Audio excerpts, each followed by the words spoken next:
ബ്രിട്ടീഷുകാർക്കെതിരെ കേരളത്തിൽ നടന്ന ആദ്യത്തെ കലാപമാണ് അഞ്ചുതെങ്ങ് കലാപം. 1697 അഞ്ചുതെങ്ങ് കലാപം നടന്നത്. തിരുവനന്തപുരം ജില്ലയിലെ അഞ്ചുതെങ്ങ് ഇന്ത്യയിലെ ബ്രിട്ടീഷുകാരുടെ ആദ്യകാല അധിനിവേശ പ്രദേശങ്ങളിലൊന്നായിരുന്നു. സമുദ്ര സാമീപ്യത്താൽ അഞ്ചുതെങ്ങ് കോട്ട കേരളത്തിൽ ബ്രിട്ടീഷുകാരുടെ സൈനിക പ്രാധാന്യമർഹിക്കുന്ന കോട്ടയായിരുന്നു. 1684 ഈസ്റ്റ് ഇന്ത്യ കമ്പനി ആറ്റിങ്ങൽ റാണിയിൽ നിന്ന് വ്യാപാര ആവശ്യങ്ങൾക്ക് ഒരു ഫാക്ടറി സ്ഥാപിക്കുന്നതിനായി അഞ്ചുതെങ്ങിൽ മണൽ നിറഞ്ഞ ഒരു സ്ഥലം നേടി.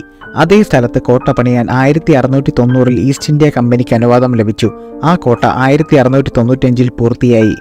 വേണാട് രാജഗൃഹത്തിന്റെ തലവനായിരുന്നു ഉമയമ്മ റാണി. അവർ അവരുടെ ധീരതയ്ക്കും സൗന്ദര്യത്തിനും നയതന്ത്രത്തിനും പേരുകേട്ടവരായിരുന്നു. അവരുടെ ഭരണകാലത്താണ് ബ്രിട്ടീഷുകാർ അഞ്ചുതെങ്ങിൽ കോട്ട പണിയാൻ അനുമതി തേടിപ്പോയത്. അക്കാലത്തെ യൂറോപ്പിലെ ഏറ്റവും പ്രശസ്തമായ സുഗന്ധവ്യഞ്ജനങ്ങളിലൊന്നായ നെടുമങ്ങാട്ടെ കുരുമുളകിനെ തേടിയാണ് ബ്രിട്ടീഷുകാർ വന്നത്. പോർച്ചുഗീസുകാരേക്കാൾ നല്ല പെരുമാറ്റമുള്ള ഡച്ചുകാരെ നിവാസികൾ ഇഷ്ടപ്പെട്ടിരുന്നതിനാൽ 17-ാം നൂറ്റാണ്ടിന്റെ തുടക്കത്തിൽ ഡച്ചുകാർ കേരള തീരം കുത്തകയാക്കി. എന്നാൽ ഇംഗ്ലീഷ് ഈസ്റ്റ് ഇന്ത്യ കമ്പനി ഭരണാധികാരികളുമായി ഒത്തുതീർപ്പുണ്ടാക്കി. ഡച്ചുകാരുടെ കുത്തക അവസാനിപ്പിച്ച് തന്റെ രാജ്യത്തിന് കൂടുതൽ സമൃദ്ധി നൽകുമെന്ന് വിശ്വസിച്ച ഉമയമ്മ റാണി ബ്രിട്ടീഷുകാരെ ആറ്റിങ്ങലിലേക്ക് സ്വാഗതം ചെയ്തു.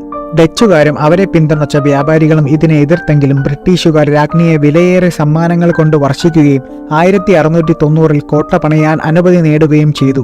കൂടാതെ ഡച്ചുകാർ വാഗ്ദാനം ചെയ്തതിനേക്കാൾ കുറഞ്ഞ വിലയ്ക്ക് കുരുമുളക് വാങ്ങാനുള്ള പ്രത്യേക അവകാശം ഈസ്റ്റ് ഇന്ത്യ കമ്പനിക്ക് ലഭിച്ചു.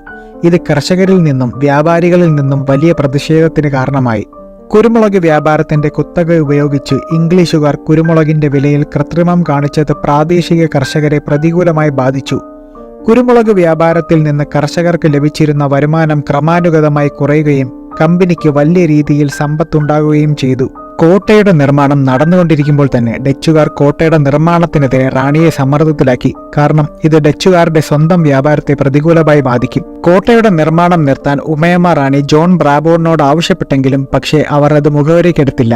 1697 നവംബറിൽ അഞ്ചുതെങ്ങ് കോട്ടയ്ക്ക് നേരെ അക്രമാസക്തമായ ആക്രമണം അഴിച്ചുവിട്ട പ്രദേശവാസികളെ പ്രകോപിപ്പിച്ചത് ഇംഗ്ലീഷ് ഘടകങ്ങളുടെ മോശമായ പെരുമാറ്റവും അഴിമതിയുമാണ്. പ്രദേശവാസികൾ ഇംഗ്ലീഷുകാരെ ആക്രമിച്ചു. കോട്ട പിടിച്ചെടുക്കാനുള്ള അവരുടെ ശ്രമം പരാജയപ്പെട്ടു. കാരണം ബ്രിട്ടീഷുകാരുടെ മികച്ച സൈനിക ശക്തിക്ക് മുന്നിൽ അവർ പിൻവാങ്ങാൻ നിർബന്ധിതരായി. നമ്മൾ ഈ കാണുന്നത് അഞ്ചുതെങ്ങ് കോട്ടയിലെ ഒരു വിദേശ വനിതയുടെ ശവക്കല്ലറയാണ്. അഞ്ചുതെങ്ങിലെ കമാൻഡറായിരുന്ന ജോൺ ബ്രാബോണിന്റെ പത്നിയായ ഡിബോറയുടെ ശവക്കല്ലറയാണിത്. അഞ്ചുതെങ്ങ് കോട്ട പണയേൽപ്പിക്കാൻ വേണ്ടി ആറ്റിങ്ങൽ റാണിയിൽ നിന്ന് അനുവാദം നേടിയെടുത്ത ബ്രിട്ടീഷുകാരനാണ് ജോൺ ബ്രാബോൺ. 1704 വരെ ബ്രാബോൺ കോട്ടയുടെ ചുമതല വഹിച്ചു. തുടർന്ന് ഭാര്യയുടെ മരണത്തെ തുടർന്ന് കോട്ടയിൽ അടക്കം ചെയ്തു. അതിനുശേഷം സൈമൺ കൗസ് ജോൺ ബ്രാബോണിന്റെ പിൻഗാമിയായി കോട്ടയുടെ ചുമതല വഹിച്ചു. ബ്രിട്ടനിൽ നിന്ന് വരുന്ന കപ്പലുകളുടെ ആദ്യത്തെ സിഗ്നലിംഗ് സ്റ്റേഷനായി ഈ കോട്ട പ്രവർത്തിച്ചു. 78 മീറ്റർ ചതുരാകൃതിയിലുള്ള ഈ കോട്ടയ്ക്ക് 4 കൊത്തളങ്ങളുണ്ട്. അവയിൽ ഓരോന്നിനും 18 പൗണ്ടർ തോക്കുകൾ ഘടിപ്പിച്ചിട്ടുണ്ടായിരുന്നു. കൊത്തളങ്ങൾക്കിടയിലുള്ള മതിലുകളിൽ തോക്കുകളും ഘടിപ്പിച്ചിട്ടുണ്ടായിരുന്നു. കൊത്തളങ്ങൾ 2 കടലിലും മറ്റ് 2 കരയ്ക്ക് അഭിമുഖവുമായാണ് നിൽക്കുന്നത്. നമ്മൾ ഈ കാണുന്ന 7 തൂണുകൾ ബ്രിട്ടീഷുകാർ നാട്ടുകാരെ ബന്ദിയാക്കി ഉപദ്രവിക്കാൻ ഉപയോഗിച്ചു. അഞ്ചുതെങ്ങ് കലാപം നടക്കുന്ന സമയത്ത് വേണാട് ഭരണാധികാരിയായിരുന്നു രവിവർമ്മ. 1684 മുതൽ 1717 വരെ വേണാട് ഭരിച്ചിരുന്നത് രവിവർമ്മയാണ്. ഒരുപാട് ചരിത്രമുറങ്ങുന്ന മണ്ണാണ് അഞ്ചുതെങ്ങ് കോട്ട.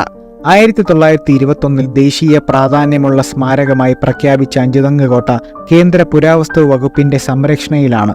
ഇവിടെ നിന്നാണ് ബ്രിട്ടീഷുകാർക്കെതിരെ കേരളത്തിൽ നടന്ന ആദ്യത്തെ സംഘടിത കലാപമായ ആറ്റിങ്ങൽ കലാപത്തിന് തുടക്കം കുറിച്ചത്.